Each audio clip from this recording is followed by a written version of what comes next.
In this video, I will explain to you the origin and development of the United Nations and its role in world politics. We will look at how the UN was founded after World War II, which important events influenced it, and which organizations and programs it includes today. From peacekeeping missions to environmental protection and refugee aid, the UN plays a central role in addressing global challenges.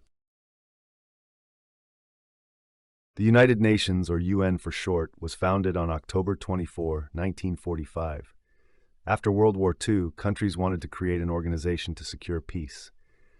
51 states signed the UN Charter in San Francisco. Today, this day is known as UN Day.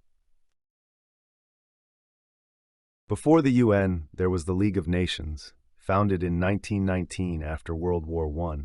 It was supposed to prevent wars, but was too weak to achieve this. Many countries simply ignored it. The League of Nations was dissolved in 1946 when the UN replaced it. The UN Charter is something like the Constitution of the United Nations. It defines how the UN works and what its goals are. These include peace, human rights, and cooperation between countries. Every member country must accept the Charter. At the beginning, the UN had 51 member states, including the USA, the Soviet Union, and China. These countries were mainly the victors of World War II. Over time, more and more countries joined. Today, the UN has 193 members. The UN headquarters is located in New York City, USA. Representatives from the countries meet there regularly. The building was completed in 1952 and is an important symbol. There are also offices in Geneva, Vienna, and Nairobi. The General Assembly is like a large meeting of all UN countries. Every country has one vote, no matter how big or small. They discuss problems such as war, poverty, or climate change. Decisions are often made by majority vote. The Security Council is the most powerful body of the UN. It has 5 permanent members: the USA, Russia, China, France, and Great Britain. These countries can block decisions, which is called a veto. The Council is responsible for peace and security. The UN sends soldiers, called Blue Helmets, to crisis areas to create peace. These missions began in the 1940s. The soldiers come from many countries and wear blue helmets. They help stop or prevent wars. During the Cold War, from 1947 to 1991, the UN was often blocked. The USA and the Soviet Union were rivals and used their veto in the Security Council. Still, the UN helped in smaller conflicts. It was a difficult time for the organization. In 1948, the UN adopted the Universal Declaration of Human Rights. It states that all people are equal and have rights such as freedom and education. This was a major step for the world. The UN monitors whether countries uphold these rights. In 1946, UNICEF was founded, the UN's children's aid organization. It was meant to help children after the war get food and medicine. Today, UNICEF works worldwide for children's rights. For example, it provides schools and vaccinations. The FAO is the Food and Agriculture Organization of the UN. It was founded in 1945 to fight hunger. The FAO helps countries produce more food. It gives advice to farmers and fights poverty. The World Health Organization, or WHO, belongs to the UN and focuses on health. It was founded in 1948 and fights diseases like malaria. During the coronavirus pandemic, the WHO was very active. It also helps with vaccinations worldwide. In the 1950s and 60s, the UN supported many countries in gaining independence. Colonies in Africa and Asia became free from Europe. The UN helped secure their rights. This caused the number of members to grow quickly. In 1950, the Korean War began, and the UN intervened. It sent troops to help South Korea against North Korea.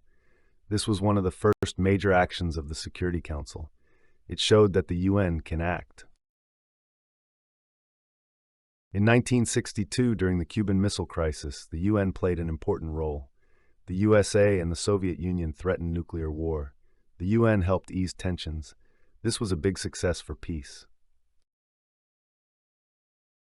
In 1972, the UN began focusing on the environment. It called the first environmental conference in Stockholm. Later, agreements like the Paris Climate Accord followed. The UN wants to protect the Earth for everyone. The UN also advocates for women. In 1979, a treaty against discrimination of women was adopted. It is called CEDAW and helps promote equality. Many countries have signed it. In 1990, Iraq attacked Kuwait and the UN responded. The Security Council allowed a military operation against Iraq. That was the Gulf War in 1991. The UN showed it acts against aggression. In 2000, the UN set the Millennium Goals to make the world better. It was about reducing poverty, improving schools and health by 2015. Many goals were achieved, but not all. It was a big plan for all countries. In the 2000s, the UN sent many blue helmets to Africa. There were wars, for example, in Congo and Sudan. The blue helmets protect people and help with rebuilding. It is often dangerous for them. In 2015, the UN launched Agenda 2030 with 17 goals. It aims to end poverty, protect the planet, and promote peace. All countries are to participate until 2030. It is a huge plan for the future. Since 2011, the UN has tried to stop the war in Syria. The Security Council was often divided, making aid difficult. Still, the UN sends humanitarian aid to the people. The conflict remains a problem today. Climate change has become a major topic for the UN. It organizes meetings like the COP conferences. Countries should reduce CO2 emissions to save the Earth. The youth demands more action here. The UN has won the Nobel Peace Prize several times, for example, in 2001. This shows how important its work for peace is. UNICEF and other UN groups were also awarded. It is a great honor. The UNHCR, the UN Refugee Agency, helps millions of people. It was founded in 1950 and supports people fleeing war. They receive tents, food, and protection. Today, this is more important than ever. The UN uses technology to solve problems. For example, it helps fight hunger with apps. Drones are also used in relief missions. Digitalization makes the UN more modern. Sometimes the UN has conflicts with big countries like the USA or Russia. These countries do not always want what the UN proposes. This makes decisions difficult. Still, the UN tries to remain neutral. The UN involves young people, for example, through the Youth Assembly. Young people can contribute ideas for the world. They should help shape the future. This is important because they are the next generation. Today, the UN faces wars, climate change, and poverty. Some say it is too slow or weak, but it remains the greatest hope for cooperation. The work goes on.